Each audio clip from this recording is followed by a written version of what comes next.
Hello नमस्कार साथियों, स्वागत करते हैं एक बार फिर से आप सभी का फिक्स टारगेट 2.0 परिवार के एक और नई क्लास में। दोस्तों, जितने भी स्टूडेंट ग्रेजुएशन फर्स्ट सेमेस्टर का एग्जामिनेशंस बिहार की किसी भी यूनिवर्सिटी से देने वाले हैं, तो आप लोगों के लिए आज की क्लास इंपॉर्टेंट है। यदि आपने बीएससी पेपर फर्स्ट में एथिक्स एंड कल्चर रखा है, क्योंकि आज के इस क्लास में हम लोग एथिक्स एंड कल्चर से रिलेटेड कुछ मोस्ट इंपॉर्टेंट ऑब्जेक्टिव क्वेश्चंस करेंगे और सही मायने में जानेंगे कि एथिक्स एंड कल्चर में आपसे ऑब्जेक्टिव क्वेश्चंस कैसे कैसे पूछे जा सकते हैं, कौन कौन से आपसे प्रश्न बनाए जा सकते हैं, उन सभी क्वेश्चंस को हम लोग डिटेल में यहां पर एक्सप्लेन करके बात करेंगे। तो आप लोग भाई साहब पूरी क्लास को शिद्दत से कीजिएगा। सेशन यदि आपको हेल्पफुल लगे तो सेशन को एक प्यारा सा लाइक करके अपने सभी दोस्तों के बीच इसे जरूर शेयर कीजिएगा और चैनल पर नए हैं सब्सक्राइब करके नोटिफिकेशन बेल को ऑन कर लीजिएगा आने वाली क्लास के लिए। आइए भाई साहब, आज के इस महामैराथन क्लास में हम ऑब्जेक्टिव पर नजर डालते हैं। तो सबसे पहले हम ऑब्जेक्टिव की बात करें तो देखिए, बहुत ही इंपॉर्टेंट क्वेश्चंस है। क्वेश्चंस कहता है कि नैतिकता के नियमों को डैश भी कहा जाता है, यानी कि नैतिकता का जो नियम है इसे हम लोग किस नाम से और जान सकते हैं। क्या यह नियम के रूप में जाना जाता है, या फिर कानून के रूप में, या फिर जिम्मेदारी, या फिर कहा जाए तो इनमें से कोई नहीं। तो याद रखिएगा, नैतिकता का जो नियम है भाई साहब, इसे हम लोग किसके रूप में जानते हैं। तो आप कहोगे सर नैतिकता जो है यह एक प्रकार का कानून भी होता है। नैतिकता क्या होता है? कानून होता है। इसलिए इसका सही आंसर क्या हो जाएगा? ऑप्शन बी हो जाएगा। अब हम लोग समझते हैं नैतिकता के बारे में। तो देखिए, नैतिकता जो होता है यह ना तो क्या होता है, अनिवार्य होता है। नैतिकता अनिवार्य नहीं होती है। इसके साथ साथ जो है यह आधिकारिक रूप से नहीं होता है। नैतिकता जो है इसकी कोई आधिकारिक रूप नहीं होती है, इस बात को भी ध्यान रखिएगा। इसके साथ हम बात करें तो नैतिकता जो है यह बाध्यकारी भी नहीं होता है। क्या नहीं होता है? बाध्यकारी भी नहीं होता है। तो ये 3 पॉइंट्स याद रखिएगा, आपसे जो है इस तरह के प्रश्न बनाए जा सकते हैं। आगे हम बात करते हैं नैतिक निर्णय के बारे में। तो देखिए, नैतिक निर्णय जब लिया जाता है तो कभी भी नैतिक निर्णय के आधार पर जो है सकारात्मकता कानून की पहचान नहीं होती है। किसकी पहचान नहीं होती है? नैतिक निर्णय के साथ जो है सकारात्मक कानून की पहचान नहीं हो पाती है। आपको यह भी बातें याद रखना है। चलिए आगे बढ़ते हैं अगले प्रश्न पर। नेक्स्ट नंबर क्वेश्चन आपका कहता है कि निम्नलिखित में से कौन सा आदर्श नैतिक के विपरीत है, यानी कि यहां पर कौन सा आदर्श है जो वह नैतिकता के विपरीत माना जाता है। क्या वह अधिनीति शास्त्र है, या फिर सूक्ष्म नैतिकता है, या फिर बीटा नैतिकता है, या फिर पुण्य नैतिकता है। तो ध्यान रखिएगा, यहां पर आइडियल्स यानी कि आदर्श की बात करें तो आपका अधिनीति शास्त्र जो है यह किसके विपरीत माना जाता है? तो नैतिकता के विपरीत माना जाता है। कहोगे सर क्यों? तो अधिनीति शास्त्र जो है भाई साहब यह हमें नैतिक तर्क की जानकारी देता है। किसकी जानकारी देता है? नैतिक तर्क की जानकारी देता है, और इन्हीं कारण जो है इसे हम लोग नैतिकता के विपरीत मानते हैं। उम्मीद करता हूं आपको यह क्वेश्चन समझ में आ गया होगा। अब आइए बात करते हैं तीसरे प्रश्न पर। आपका तीसरा क्वेश्चन कहता है संपूर्ण क्रांति आंदोलन को डैश के रूप में जाना जाता है। देखिए, संपूर्ण क्रांति जिसकी शुरुआत कहां पर हुई थी? संपूर्ण क्रांति आंदोलन जो है जिसकी शुरुआत बिहार से हुआ था, और बिहार में इस आंदोलन के नेतृत्वकर्ता कौन थे? आप कहोगे सर यह आंदोलन जो है जयप्रकाश नारायण के नेतृत्व में शुरू किया गया था। किसके नेतृत्व में? तो जयप्रकाश नारायण के नेतृत्व में बिहार में क्या किया गया था? तो संपूर्ण क्रांति, जिसे हम लोग छात्र आंदोलन के नाम से जानते हैं। उम्मीद करता हूं समझ गए होंगे। अब प्रश्न यहां से आपसे पूछा जा सकता है कि बताइए यह जो क्रांति है यह शुरू कब होता है? तो इस क्रांति की जो शुरुआत है यह 1974 में हुआ था। 1974 में 18 मार्च को हुआ था। कब हुआ था? 18 मार्च 1974 को इस क्रांति की शुरुआत होती है, और यह क्रांति चलता कब तक है? तो 1975 तक चलता है। डेट क्या थी, कब तक? तो यहां पर याद रखिएगा 25 जून तक भाई साहब, ठीक है। 25 जून 1975 तक यह क्रांति चलती है, 18 मार्च 1974 से शुरू होकर। अब यहां पर हम बौद्धिक क्रांति के बारे में जान लेते हैं। तो देखिए, बौद्धिक क्रांति शब्द जो है, इस शब्द का सबसे पहली बार प्रयोग किसके द्वारा किया गया था? सुकरात के द्वारा लगभग 600 ईसा पूर्व में किया गया था। कब किया गया था? बौद्धिक क्रांति का जो इस शब्द का जो है प्रयोग सबसे पहली बार सुकरात ने किया था। चलिए आगे बढ़ते हैं, अगले प्रश्न को जानते हैं। बड़ा सा सुंदर सा क्वेश्चन से देखिए, क्वेश्चन कहता है कि नैतिक कौशल इसमें कौन सा है? अब नैतिक कौशल यहां पर बहुत सारे पॉइंट्स दिए गए ऑप्शन में। संपत्ति, विनय, मुद्रा, आत्मनिर्भर, स्वच्छता का ध्यान रखना। इसके बाद है अच्छा व्यवहार, शिष्टाचार, अच्छे रिश्ते, अच्छा वातावरण। फिर कहता है ध्यान, शांति, एकाग्रता, आत्मविश्वास, आत्मसम्मान, आचार संहिता, कर्मनिष्ठ, दक्षता, दृढ़ता, समय की पाबंदी। कुछ चीजें आपको क्लियर नहीं हो पाया कि आखिर इसमें नैतिक कौशल कौन सा है। अब देखो भाई, मैं आपको अभी समझाए देता हूं।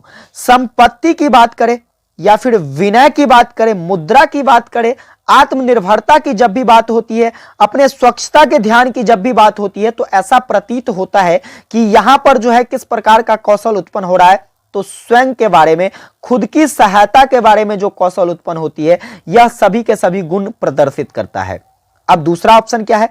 अच्छा व्यवहार, शिष्टाचार, अच्छे रिश्ते, अच्छा वातावरण। सीधा सीधा संबंध किससे आ रहा है? अच्छे रिश्ते मतलब सामाजिक दृष्टिकोण, अच्छा वातावरण यानी कि सामाजिक दृष्टिकोण, शिष्टाचार, अच्छा व्यवहार। तो सीधा सीधा याद रखिएगा ये किसमें हो जाएगा? सामाजिक कौशल में हो जाएगा। किसमें हो जाएगा भाई साहब? सामाजिक कौशल है ये सारा का सारा। इसके बाद देखिए, ध्यान, शांति, एकाग्रता, आत्मविश्वास और आत्मसम्मान, ये सब कहां पर आ जाता है?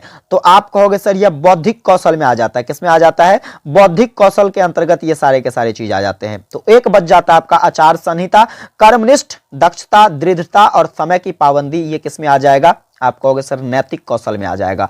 उम्मीद करता हूं चारों के चारों पॉइंट समझ गए होंगे। आपसे कुछ भी पूछ लिया जाए, कुछ भी इसमें से 2-3 पॉइंट्स लेकर के, तो आप आराम से कर सकते हो। इसलिए मैंने हर एक चीजों को यहां पर इंक्लूड कर दिया है। चलिए आगे हम बात करते हैं पांचवा क्वेश्चन पर। आपका पांचवा क्वेश्चन कहता है रामकृष्ण मठ की स्थापना जो है यह कब होती है? रामकृष्ण मठ, और एक है भाई साहब क्या कहते हैं, तो यहां पर याद रखिएगा रामकृष्ण मठ के बाद जो है रामकृष्ण मिशन। क्या है? एक है आपका रामकृष्ण मिशन।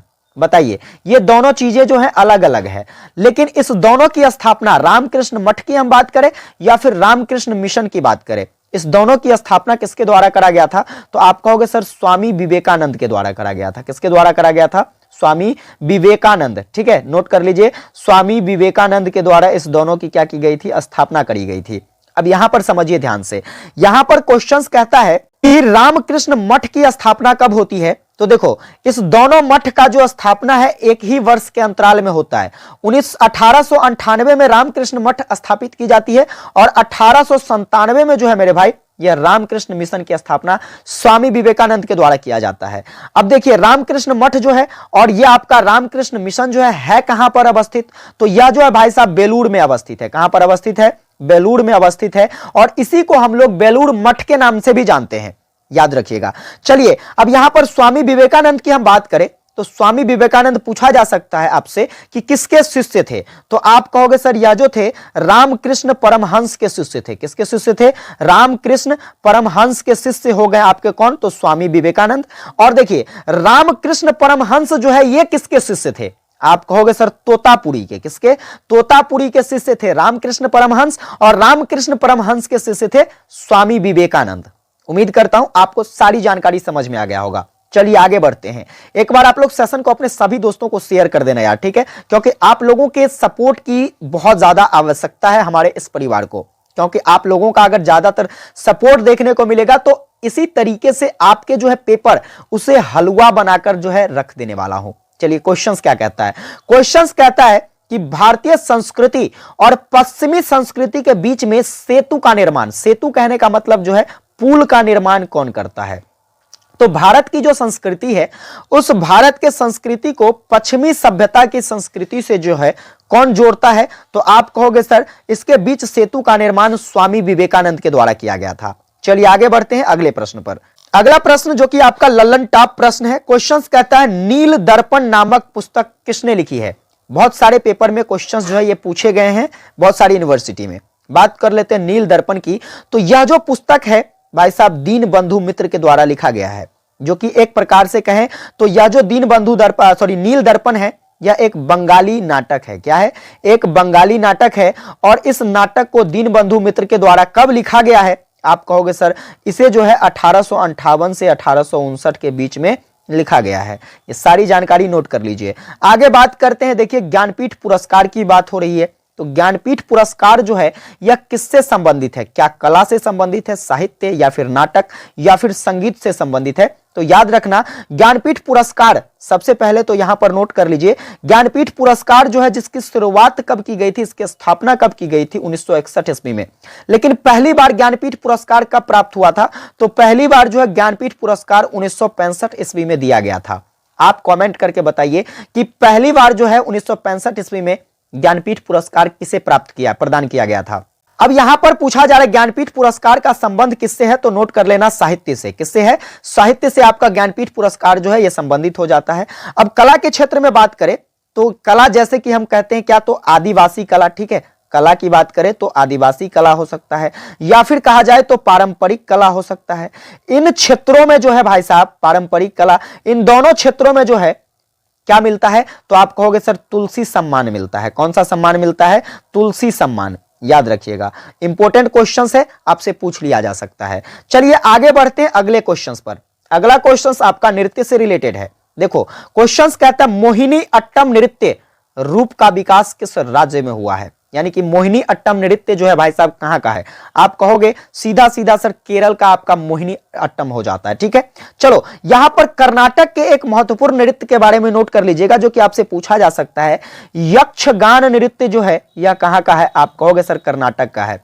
तमिलनाडु की बात करें तो यहां का जो है भाई साहब भरतनाट्यम, क्या है, भरतनाट्यम कहां का फेमस है, आप कहोगे सर भरतनाट्यम जो है यह तमिलनाडु का नृत्य है। इसके साथ साथ एक और नोट कीजिएगा, कूथू कहां का नृत्य है, तो कूथू जो है भाई साहब ये भी तमिलनाडु का नृत्य है।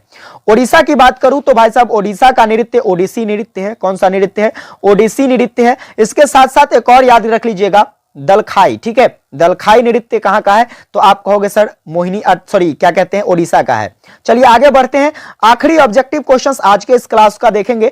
भाई साहब क्वेश्चंस कहता है कौन चाहते थे कि सभी देशों की संस्कृति की जो है, ठीक है, सभी देशों की संस्कृति की हवा उसके घर के पास बहती रहे, यानी कि देश की जो संस्कृति है, जैसे हमारे भारत देश की संस्कृति है, वह संस्कृति जो है हमारे घर के आसपास ही बिखरा पड़ा दिखाई पड़े, वह कहीं दूर न जाए। ऐसा कौन चाहता था, तो हमारे महात्मा गांधी चाहते थे। इसलिए इन्होंने इसके संबंध में इंडियन सिविलाइजेशन एंड कल्चर, भारतीय सभ्यता और संस्कृति पर एक लेख भी लिखा है। भारतीय सभ्यता और संस्कृति पर आपने पढ़ा होगा इंटरमीडिएट में, भारतीय सभ्यता एवं संस्कृति पर क्या किया है भाई साहब, इन्होंने एक लेख भी लिखा है। तो उम्मीद करता हूं ये सारी जानकारी जो कि आपके एथिक्स एंड कल्चर से रिलेटेड थी आपको समझ में आ गया होगा। क्लास एक बार आप लोग अगर आपको हेल्पफुल लगी हो तो कमेंट में छाप दो कि क्लास आपको कैसी लगी। विशेष अपने सभी दोस्तों के बीच इसे शेयर कीजिएगा और अपना प्यारा सा सपोर्ट जरूर दिखाइएगा। कमेंट करके जरूर बताइएगा कि कैसी लगी क्लास। विशेष आप लोगों से अगली क्लास में मिलेंगे, तब तक के लिए जय हिंद, वंदे मातरम।